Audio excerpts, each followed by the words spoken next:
আল্লাহ তাআলা কিয়ামতের কঠিন ময়দানে যেদিন স্বামী স্ত্রীকে চিনবে না, স্ত্রী স্বামীকে দেখে পালিয়ে যাবে, বন্ধু বন্ধুরে চিনবে না, পীর সাহেব মুরিদরে চিনবে না, মুরিদ পীর সাহেবরে চিনবে না, দলের কর্মী তার নেতারে চিনবে না, নেতা তার কর্মীরে চিনবে না, বন্ধু বন্ধুরে দেখে পালাবে। এই কঠিন মুহূর্তে সূর্যটা মাথার কাছে চলে আসবে, জমিনটা তামার জমিন হবে, আজকের জমিনের মতো নয়।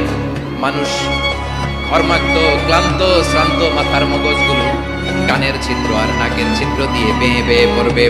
বিশ্বনবী ফরমান, ময়দানে 7 শ্রেণীর ব্যক্তিকে রব্বুল আলামিন তার আরশের নিচে ছায়া দিবেন।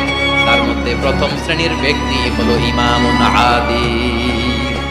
ইমামুন আদিল, ন্যায়পরায়ণ শাসক, যে ইনসাফের সাথে বিচার করে, যে জাস্টিস সমাজে সার্ভ করে, যে সুশাসন নিশ্চিত করে, ওই ইমামুন আদিল। আদিল শব্দটা বুঝছেন না? ইন্নাল্লাহা ইয়া'মুরু বিল আদল, পাইছেন? আদিল।